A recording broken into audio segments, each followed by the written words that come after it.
Welcome to Wrestling with Heart, a podcast looking at pro wrestlers giving back to their community. Join me, Stanley Carr, as I interview wrestling's hottest names who use their platforms as entertainers to raise awareness and do community service. Hello and welcome to another edition of Wrestling with Heart. This is the show where we talk with professional wrestlers and professional wrestling personalities about their lives in and outside of the ring, as well as doing acts of charity work, community service, volunteering, and spreading positivity. We're always about the positivity here on the show, and with me right now, I've got a very special guest. He has written for numerous professional wrestling publications over the years. I'm talking about Pro Wrestling Illustrated, WCW Magazine, and Wrestling's Main Event. He's also the host of the Outdated Wrestling Hour podcast. I'm pleased to welcome the one, the only, Bob Smith. Bob, welcome to Wrestling with Heart. You know, I heard there's more, 2 or 3 more Bob Smiths out there. So if you say I'm the one and only, it's not exactly accurate. In fact, go on a phone book sometimes. Wait a minute. I'm showing my age. There's no such thing as a phone book anymore, is there? But anyway, Stanley, good to see you again. How you doing? Yes, I'm fantastic. And I had the honor of being on your show, and I had a wonderful time, and I'm so glad that we could reconnect and do this and have you on the show with me tonight. So I want to thank you one more time for coming on, too, because the show, the last 3 months or so, we've been taking off and out there slugging with the big boys, and it's been, I was lucky enough to get a part of a podcast group now. I'm with the WrestleCopia Podcast Network, and things are just moving up forward. Everything's going great. I think the quality of the show is improving, and I'm glad that so many people like you enjoy it. So I really appreciate your support. Absolutely. So let's talk about your childhood. Where are you from? I am from Catskill, New York, which in New York State, about 30 miles south of Albany in Greene County. A very small town. I think even now, I think the entire county has maybe 45,000 people in it. And it's a very rural area. I spent a lot of time in Albany. It's where I saw my first wrestling matches, which was nearby. And WRGB Channel 6 in Schenectady used to show the NWF, and then they showed the WWF starting around 72, late 72. And that's where I really took off in my wrestling fandom, and that's where I cut my teeth on pro wrestling, up in that area. Yeah, I mean, New York is a really great area for wrestling, and lots of big names have come through that area. Who are some of your favorites to watch growing up? Oh, I had weird taste even as a kid. I mean, the first wrestler who ever scared me, like a bad guy wrestler, was a German wrestler named Kurt von Hess. Mm-hmm. Around 1970, he used to tag with a big burly guy named Eric the Red, and for the old Johnny Powers NWF. Then I moved to the WWF. Believe it or not, my favorite wrestler was Baron Mikel Cicluna. I can't even tell you why. I don't know why. He was, I would say, upper mid card at the time when I discovered him, but I just liked his shtick. He used to conceal foreign objects and keep stuff away from the referees, and he was a really sinister guy. And he really was from the place he was built from. He was built from the Isle of Malta, and he really was from there. And he was a big sinewy guy, about 6'7", 6'8", and I just liked him. And, you ever meet a little kid who likes a real villainous wrestler? You can't figure out why, but that was me back then. It's probably about 12 or 13, and he just stuck with me. So, and I remember Fred Blassie. I actually saw Fred Blassie work. I'm that old, and he was the scariest doggone guy I ever saw. Fred Blassie was a monster in the ring as a villain, and nobody was as effective. I saw the Sheik and I saw Blassie. I think Blassie's just that much better, but just my 2 cents on that. He was just so vicious. And who else did I really, really like? And in the beginning, I liked Chief J Strongbow in the early days. We're talking early 70s.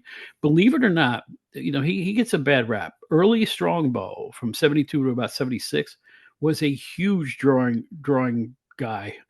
Like the number 2 or number 3 face in the WWF at that point. And I know he wasn't the same later in his career in the 80s where most of the videotape was, but early Strongbow, when he started that character, was big coin. And I was around to see him in his prime. And yeah, he slowed down real fast. But you know what? When he was hot, he was like the Jimmy Snuka of his day. He was like the CM Punk of his day in terms of where he was in the pecking order. you know? So Yep. I'd have to say Strongbow was a favorite back then too. Definitely seems like the heels uh just were just the most incredible because you just like loved to like boo them every time they'd walk out, and Freddie Blassie and the Sheik were some really good ones. Yeah, I mean, the Sheik was just the godfather of hardcore, I guess, really. I mean, he was really hardcore long before. I mean, the funny thing about the Sheik was as his career kind of winded down in Detroit, Toronto, he went to more violent extremes trying to get the crowds up, you know? Yep. And I think his later matches were way more violent than the ones in the early 70s, and the ones in the early 70s were crazy. So he really was a take no prisoners, do anything in the ring kind of violent promoter, and it sold until it stopped selling. I think he repeated himself too much, and that led to his probably premature demise in Detroit. But when he was in his prime, he's probably one of the five biggest stars in wrestling. Yeah, and it's amazing to see, the role of the heel and how, you really get into that character. And for kids to really be into the bad guys, it's kind of rare, don't you think so? Because you're usually cheering for the good guys. You want the good guys to be Yeah, triumphant. yeah, it's true. But you know what I was thinking about? I've talked to a couple of wrestlers' offspring, like Shane Russell, who was the son of Lance Russell, and Paige Sutherland, who was Kurt Von Hiss's daughter. And I'll tell you what, I don't know how in the 70s you could be a heel and still have a regular life. People kind of still believed back then. And I'm hearing stories of people having their cars vandalized and being chased down alleys, and people stuff thrown at them, and they're being stabbed in the small arenas and stuff like that. And it happened over and over and over again. It was really dangerous to be a bad guy Yeah. back in the day. It seems impossible to think that they could enrage people like that. It just shows you how well the suspension of disbelief was in those classic days of the 60s and 70s. It was amazing. Yeah. I mean, you couldn't get away with that today at all with the internet and with social media. But just being able to hear these stories and watch these, videos and seeing how like you could really see these characters, really come through, it's incredible the work that they were able to do. But if you ever watch a 70, I don't care what the organization was, try to get your hands on some 1970s video clips. It's amazing to me. There was literally no security around the ring at all. You see maybe a couple cops in the sides, but there was no ring barrier. There maybe be a string or a rope or something, but there was very little between the fans and ringside and the ring itself. It was amazing how more stuff didn't happen is beyond me. And as obviously today the security is superb and nothing like that's going to happen, hopefully. But I'm telling you, it was a whole different mindset back then. It was. Well, let's talk about your story, how you decided to get involved in the business. Was there like a moment where you said, "How do I get into wrestling? How do I figure out a way in the door through the industry?" The answer to that is I never did. I Mm. was always a huge fan, a huge wrestling magazine collector, a book reader, a tape trader when the VHS era started. Mhm. And one day I'm at my job. I had just moved to the New York City area. I was working for a magazine called Pro Sound News. I've always been a journalist and writer, and I was working for a magazine that specialized in writing about guitar cables, new keyboards, stuff like that, professional sound reinforcement, that kind of stuff. Kind of dry, but it was fun. But then I'm reading the New York Times, and if you can believe it, there were like 5 pages of editorial jobs in the New York Times back then. And this is how I got my job. Because I had come from upstate. By the way, I should say that my early job, I was a sports editor for a small town paper called the Catskill Daily Mail, and I also worked for the Hudson Register Star in upstate New York. And I did win a couple of journalism awards, so that didn't hurt. I actually won an article, major journalism award for an interview I did with Mike Tyson when he had just turned 20 years old.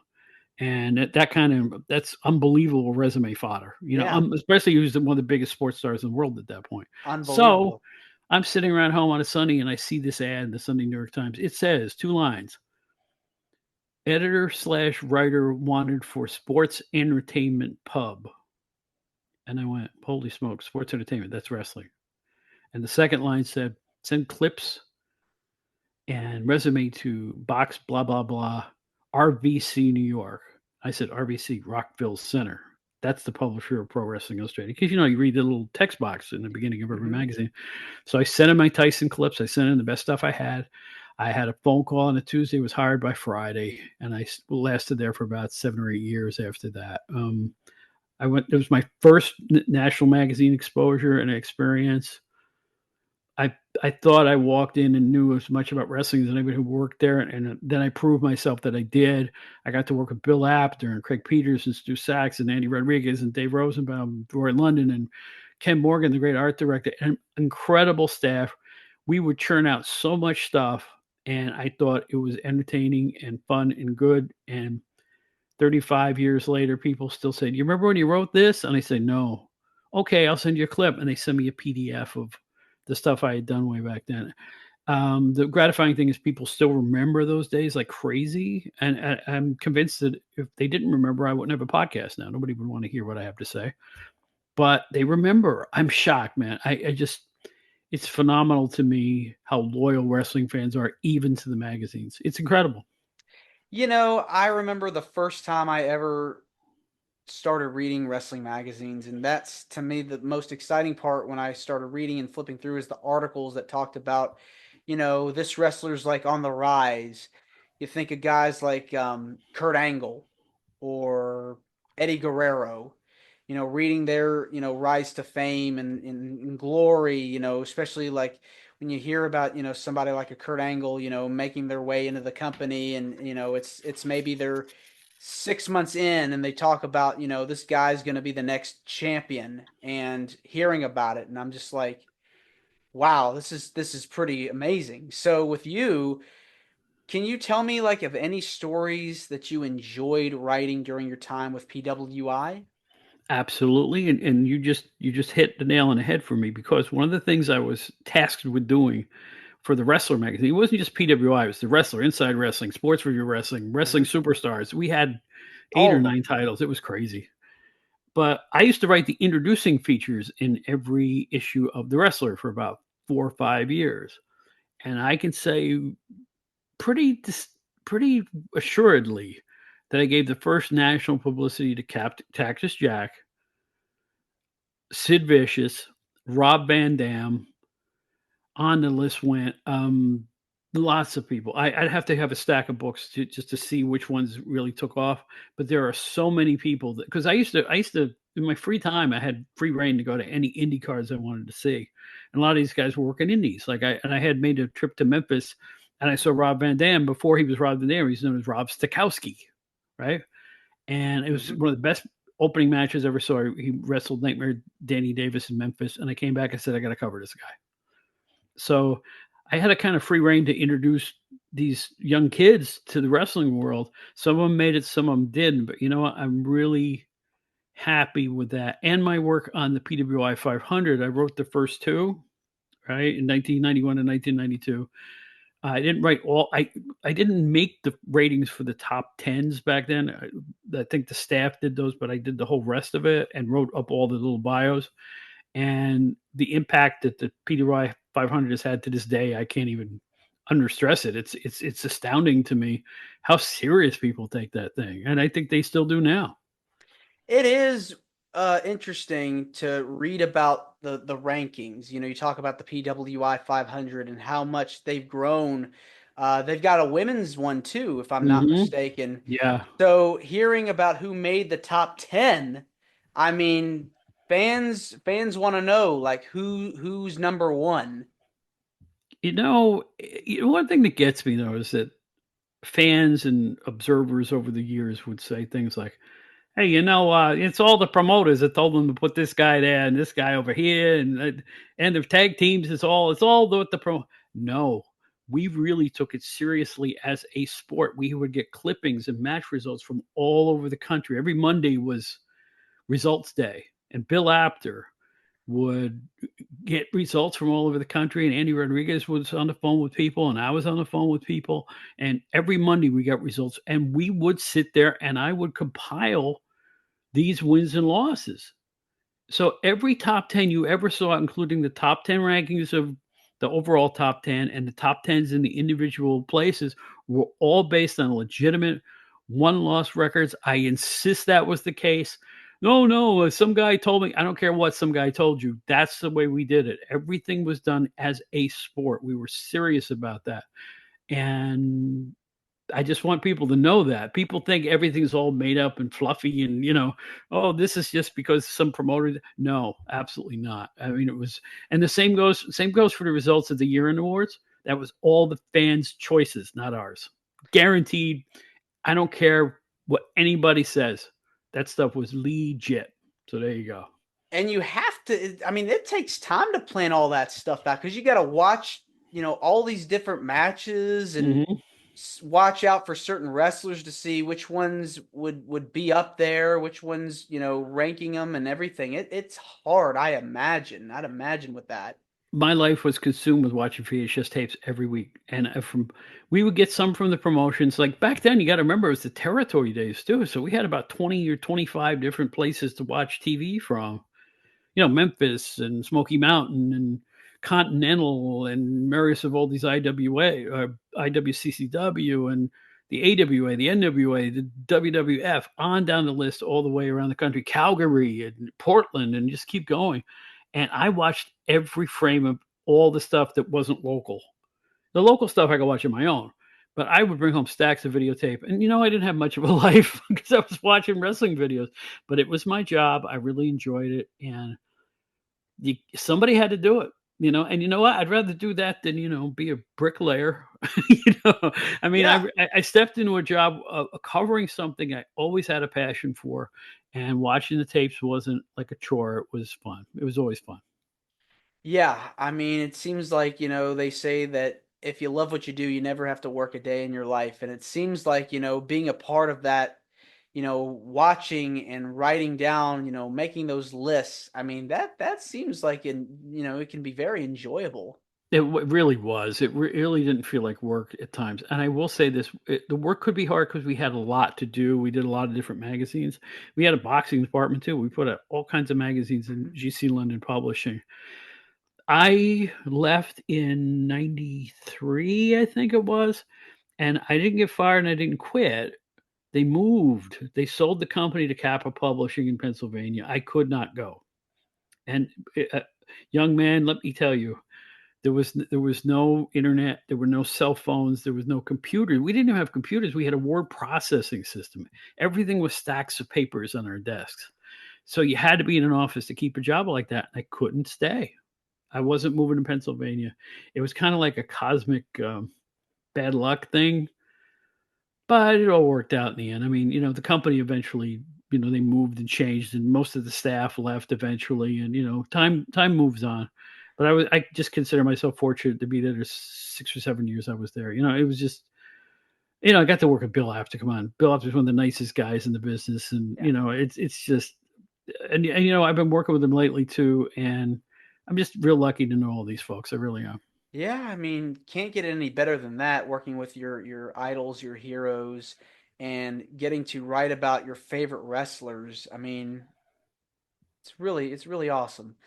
And you also got to work as part of WCW magazine too. What was that experience like? Well, London published an edition of WCW magazine for about 2 years, and they stopped that one for whatever reason.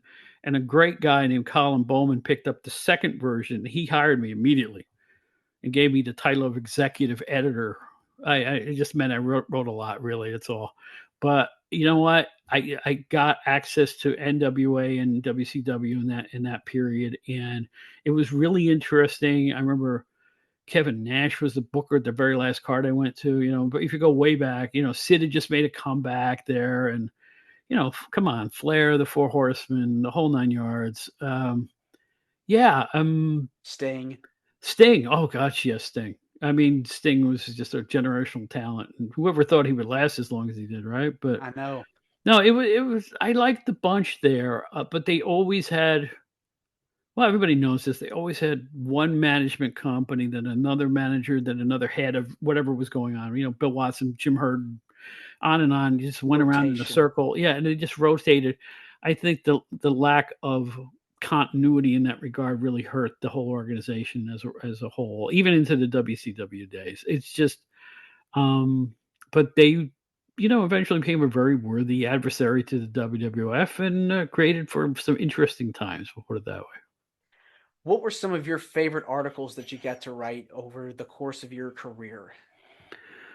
Favorite articles. It's a funny thing. I don't collect anything. Like of all the years I spent with the magazines, I have a stack of magazines, maybe 8 high. That's it. I didn't even keep many magazines. Not that I didn't want to. It just worked out that way. But I did an article once which wasn't what you'd expect to read in a wrestling magazine. Nikita Koloff's wife was very ill, Mm. and I interviewed her in her hospital bed. She eventually died, so I knew it was a life and death situation, and I had to put my news hat back on. And no kayfabe stuff. I really wanted to tell the story of these two really great people and their misfortune. And she was wonderful, and he was wonderful, and that was a high watermark for me because it really showed the human side of a couple of. You would never see that in another wrestling magazine. I don't care who it was. Maybe Sports Illustrated would have done that, but I was tasked with that duty, and I am very fortunate that I got to write an article about something as important as something like that. Other than that, of course, the first couple of 500 articles were a big deal. Um, like I said, I used to write the introducing articles where, that was always fun for me. Doing the ratings every issue, oh gosh, that was a blast. I enjoyed the compiling and everything else. I really enjoyed doing the ratings. Let me think. Specific articles. Hmm. I did so many. They become like a blur. You know what? I enjoyed covering the territories more than the WWF at that point. I Mm. had written about 7,500 Hulk Hogan articles, and anytime I had a chance to do the AWA or something going on in Memphis with Jerry Lawler, I remember writing articles about Eric Embry, stuff about Continental, stuff about Calgary. I found that it was kind of fun to do articles on the stuff that not every fan could see. Because back then, the only way a lot of fans could discover these wrestlers was through the magazines. Remember, Mhm. it's pre-internet and all that Yep. stuff. Mhm. So I like the indies and I like the other federations more than covering the big two, only because I had seen so much of the NWA and WWF that when I got an opportunity to see like Terry Funk in some territory or Steve Williams, the old UWF with Bill Watts and stuff like that, that's what I really sunk my teeth into because it was different. It was something that not everybody was covering, and my article may not have made the cover, but at least it made the magazine, and it was encompassing the whole wrestling world. And that's what PWI is supposed to be about anyway. So, I enjoyed the off the beaten path stuff. Yeah, I mean, it's always good to educate your audience on topics that fans may not really know so much about. And back then, the territories were like you know, the thing that you didn't really hear much about, like you had said, compared to the bigger organizations. PWI is still around. It is still going strong. But do you look at some of the other publications nowadays? What do you think about wrestling journalism nowadays It's an interesting thing. First of all, today? I think the staff today, Jerry McElvaney and Brian Solomon and the staff at PWI has. I don't want to say they revived PWI, but it's as good now as it's ever been. I don't know if you've seen the new copies of it. Mhm. It's so slick and so good and so comprehensive about wrestling all over the world right now that I'm almost jealous. I mean, I was never with any editions of PWI that were full color like these are, with the wonderful art direction. And we had a great art director named Ken Morgan back in the day, but these things look good and they read well and they're very comprehensive. So I gotta tip my cap to them. I do it all the time because they're having a revival, even in popularity, from what I understand. So and they're the only game in town in the U.S. now. So that's something else. So I tend to read more books than magazines now. To me, wrestling books are the new magazines because they're the ones that have the freedom to look back at things. Like there's some writers, Brian R. Solomon wrote the book about the Sheik. There's some other really great books. Who did I just talk to? I'm talking to authors. I've had about 7 or 8 different wrestling authors on my show, and they've all been excellent in different ways. In fact, I have another one coming up pretty soon. The books about the Sheik, the 2 Steve Kern autobiographies, which are really excellent. Better than I thought they were going to be because, it's usually I did this, I did that. No, it's personal stuff mixed in with, the exploits in the ring. I think the titles a guy wins is only half the story of a wrestler's career. And so to me, I read more books than websites. Does that make sense to you? Because now websites are what magazines used to be. And I'm kind of disappointed in most wrestling websites, to be honest with you. I think they copy each other and I think they get a lot of facts wrong and there's too much opinion on there. I just want the meat and potatoes. I've always been an agate guy. I prefer the facts and figures to opinion. And so that's why I like historical books better than what's going on today. And I'm not putting anybody down. It's my own personal taste in that regard. Yeah, I mean everybody's got their thoughts on different things, different subjects. So I think that wrestling journalism I think is as big as it's ever been with the internet, with the rise of that. So it's different now though than it used to be. Mm-hmm. Yeah. It's well, everything changes. I can't go, oh, back in my day, and it was better. No, I'm not saying that. You know what? Wrestling today, you have the WWE filling up football stadiums 2 straight nights for WrestleMania. Who am I to say they're not doing it right? Right? I have my quibbles with the product, same, especially with AEW, but I'm not going to damn anybody because you know what? They're doing business. There they are. They're keeping professional wrestling going. In fact, I think WWE creatively has been, and I'm not even talking about match storylines. I'm talking about the overall look of the show is just Yeah. spectacular. I mean, it's off the Presentation. charts, and it gets better all the time.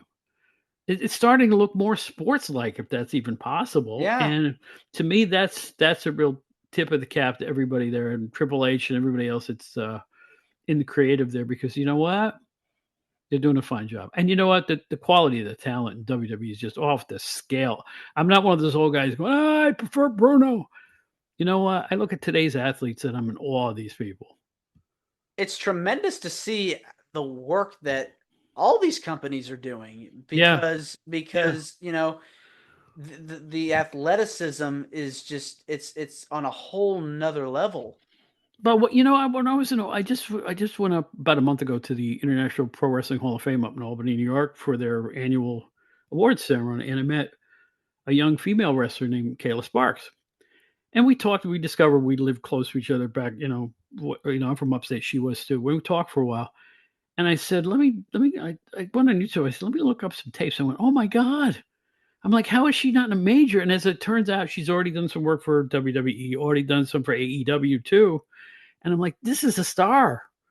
So here's somebody who I never met before or saw before, who I got a little bit of, biography material and got to see her work. And I was like, and I'm sure she's one of many that are just toiling away in the indies right now. They're all going to come up soon. They're all going to be discovered, and wrestling's in good hands. I don't know who. There's some trainers now who kind of concentrate on the nuts and bolts, and I think things are turning. I think we're going to have a crop of young stars like we've never seen before. So things are looking really healthy. Who are some of your favorite stars of the modern era? Bing bang, right off the bat. I love LA Knight. He's so old school, he's new school. He's just an old school guy to me who wrestles in an old school style, old school on the stick, just braggadocio and just handsome and, a good wrestler too, probably underrated. So he's probably my favorite right now.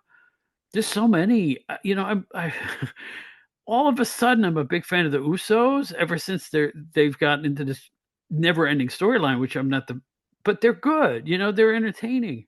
Um, who else am I a fan of? MJF, who I'm kind of proud of being a New York fellow, and he's out of the Long Island area and trained here. I'm sitting in Long Island as I speak to you, and he trained here. And Chris Statlander too is somebody else I'm rooting for to move up the ranks because she's from this area, So I tend to root for people like that. Um, there's so many.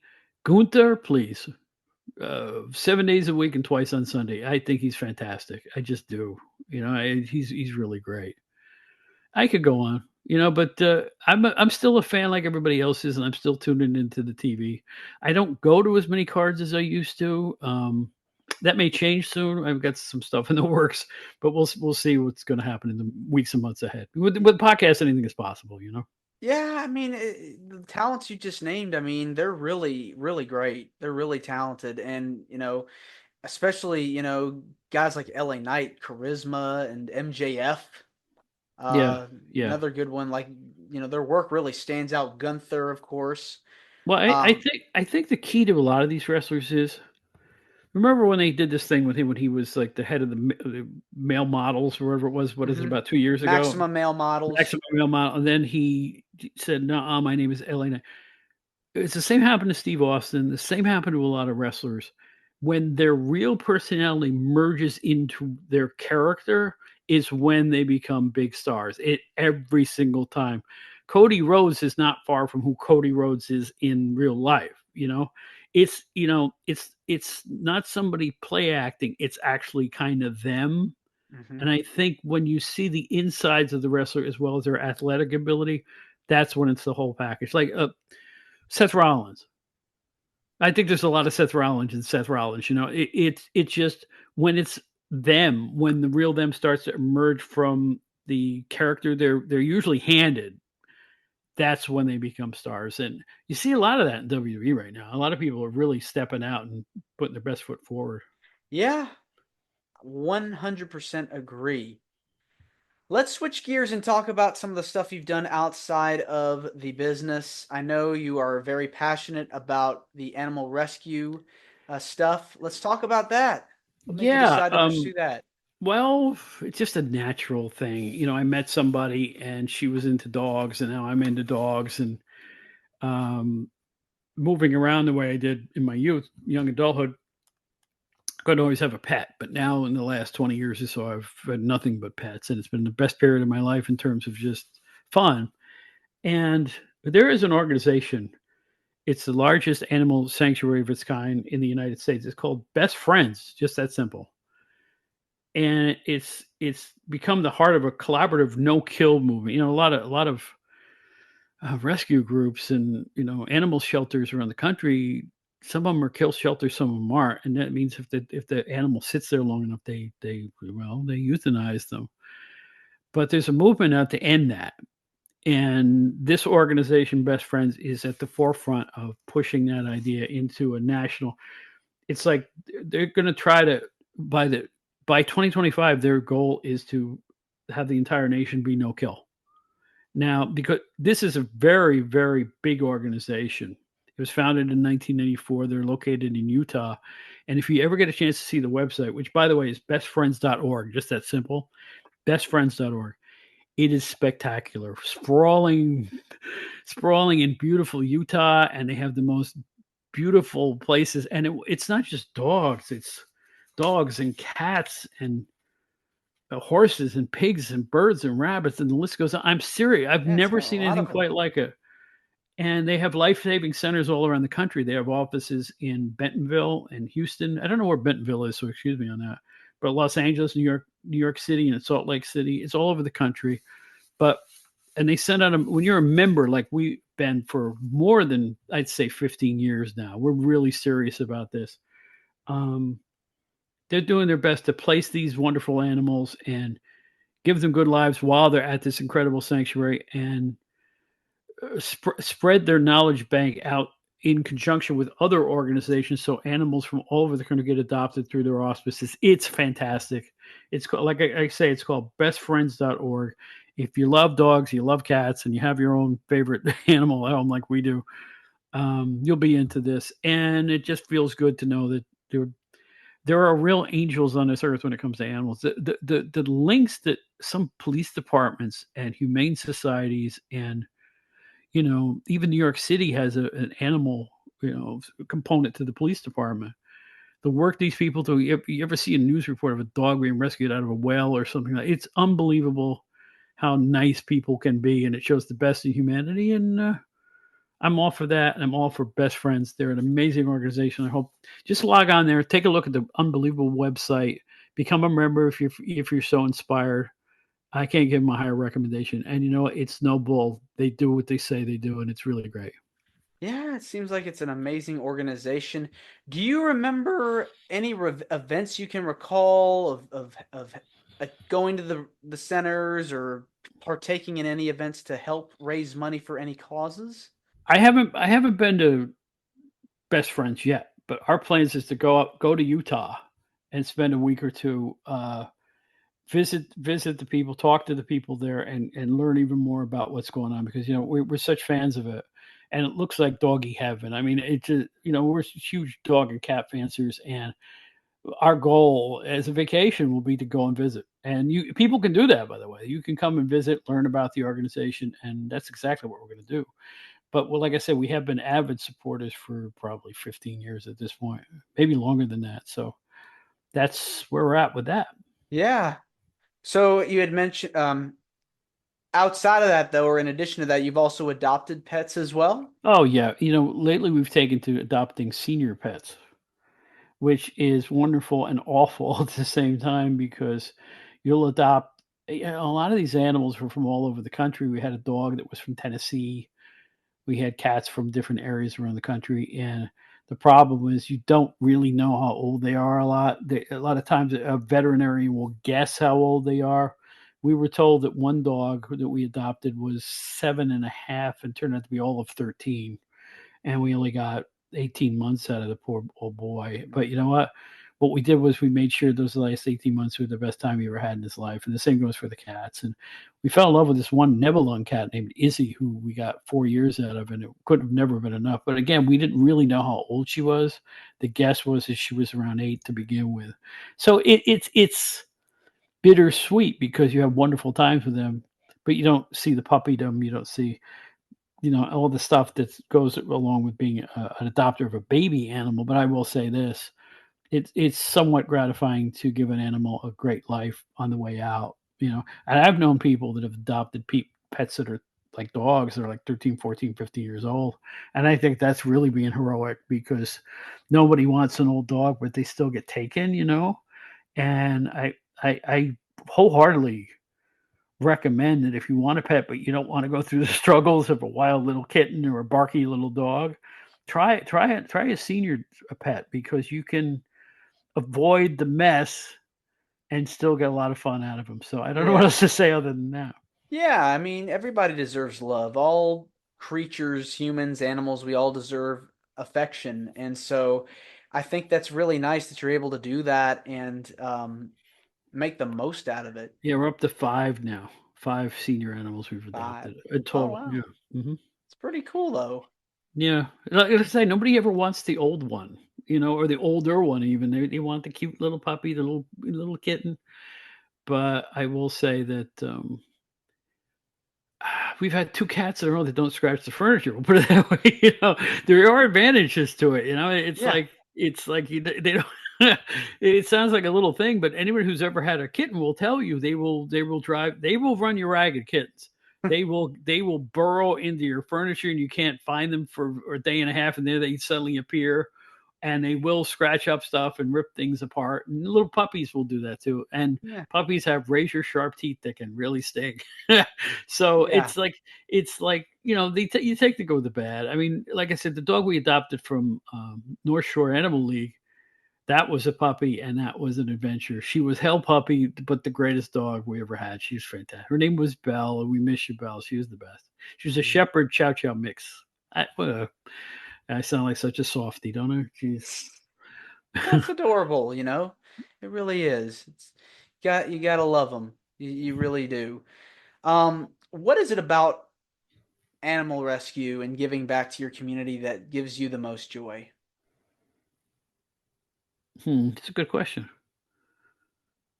The bond between a pet and a human being is a strange thing because every time we lose one of these senior pets, and they do go much faster than you want them to. But it's almost a similar grief that it is to losing a relative, a human being. And I think the reason for that is that pets become part of your daily scenery, part of your daily life. They're always in the same place, and you develop a rhythm with a pet. This is feeding time. This is sleep time. Oh, Saturday is park day.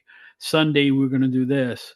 Oh, we need a dog walker because we're going to go to the movie. All this kind of stuff. So it becomes part of your rhythm. It becomes part of what you do, and I think that adds a lot to life. It adds structure to your life. It adds responsibility to your life. I think if I can attribute one thing to pet ownership, it's made me a more responsible, patient person in my older age. Like because I've moved 1,000 times and had a bunch of different jobs. So now that I'm settled down, it gave me an opportunity to get more centered. And I think the pets help with that because it's like, and they can be very calming. If you're in a bad mood, they'll come over to you and nuzzle you. It's like, it's just it adds a spice to life that nothing else I've ever been through is similar to.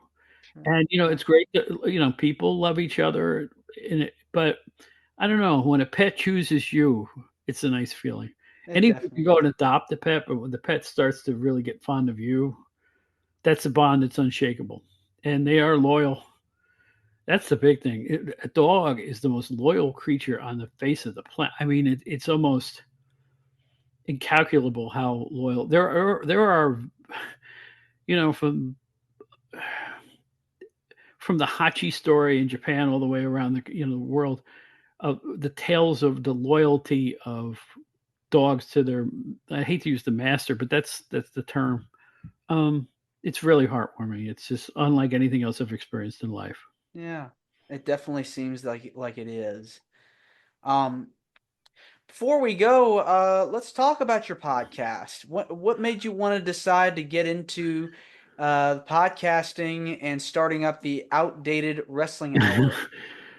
Dogs. No, I'm just kidding. No, well, I was on someone else's podcast throughout the year of, I think, 2021. And then when that associated ended, I didn't want to end my podcast career. So January of 2023, yeah, we started the Outdated Wrestling Hour.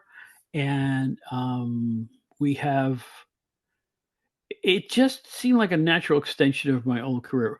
Well, when I left the old podcast, people were contacting me going, "Where are you?" Well, I'm going, "Well, I got all these people asking where I am. I might as well get out there again." So I started my own thing really quickly.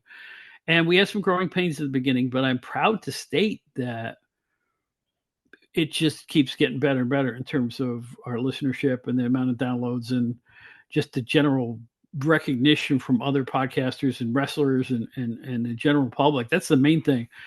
We can all just listen to each other's podcasts and we're blue in the face. You want to get people who you don't know to listen to your show. That's the main thing. And the Mhm. fact that we have attracted the audience that we've had. I mean, we're out there slugging away. We're chartable. We've never not charted. We'll put it that way. We've been as high as number 25. I mean, we slug with the big boys. And it's like, I think we're doing something a little different because I don't care about controversy. I don't care about backstage stuff. I try to keep the talk centered on the ring action itself, the psychology of the promotions, the actual product.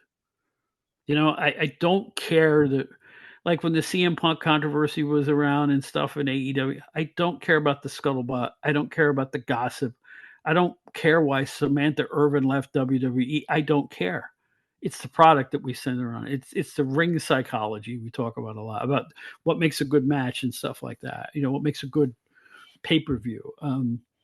And we've had wrestlers on that primarily are people that I admired for their ability to tell stories, the story within a match, which is something I don't think they do enough of now. You can tell an entire story in one match without having to have a big storyline around it. And the other part of it is just to present the old stuff that people may not see. And what we try to do is point them toward that old stuff from the 70s and 80s, where here's where you can see this, here's where you can see that. Because I think if we can get younger listeners to tune in and find out about specific shows or matches that are available, if they tune in, I think they're going to enjoy it. You know why? Because it's more wrestling. Everybody's into wrestling, wants more wrestling, and I think the old stuff may be the key to getting some fun wrestling that you may not have seen before. So it's basically the show, I always say, is an appreciation of the stuff we all watched when we were growing up. Yeah. And that's basically it. That's the whole idea of the show. No controversy, no messing around. Just, do you remember this? Do you remember that? It's worked. Yeah. It's worked like gangbusters. So, and we've had awesome repeat guests. I mean, I've had other podcasters like you were on the show. We've had Brian R. Solomon and John John McAdams, Steve Gennarelli, the Arcadian Vanguard folks, on and on and on. Ray Russell from WrestleCopia, Bo James. Just keep going down the list of other podcasters. Dave Dynasty. I look at it as a family. I don't compete with these other shows. And you too. I'm not here to compete with you. We have the same interest. And the more we support each other and let people know, I think the more listeners we're all going to get. Because let's face it, we're here to gather some ears. We want people to listen to the shows. So it's a privilege for me to come on your show because, we love wrestling, and that's the whole thing.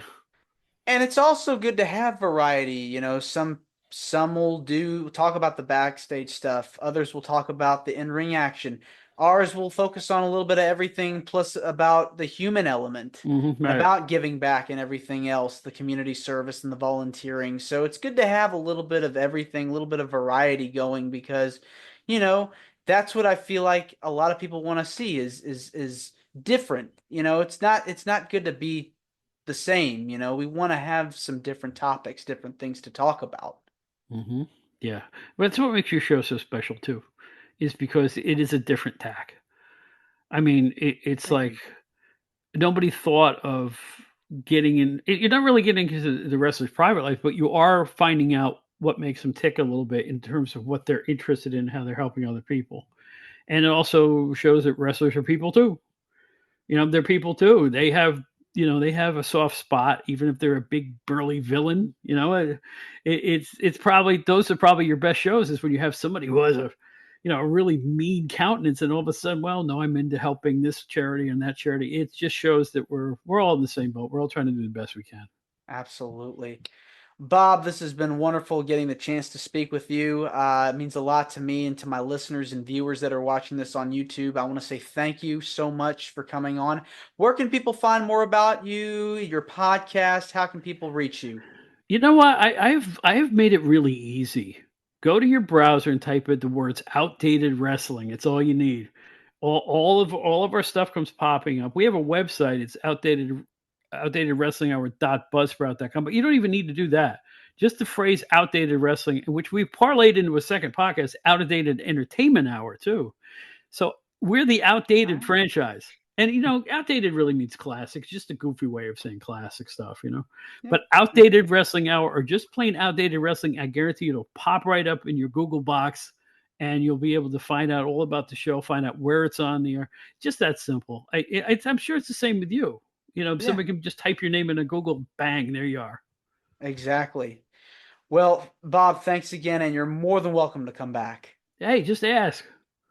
Just ask. Absolutely. I got to find another charity or something, or no. I just no. Listen. I was very happy to spread the word about Best Friends because I think they're magic. They're Yes. unbelievable. If you go to the website and check it out, it's impossible what they're doing. I mean, it looks like doggy heaven. I mean, they have built pens there that are like separated by packs of dogs that all become friends with each other. Oh, that's And very nice. they're nicer than many houses I've lived in. I mean, it's fantastic. So again, thank you for letting me spread the word about Best Friends because I think they're doing God's work. They really are. Absolutely. Next time you come on, we can maybe if you have some updates you want to share about things that you've been involved with Best Friends, we'd love to have you back on and talk about that. Cool. You got it. No problem. Absolutely. Thanks again. Thank you. All right. Take care. This is Wrestling with Heart. I hope you found this podcast to be informative and entertaining. If you did, please hit the subscribe button and look out for the next edition.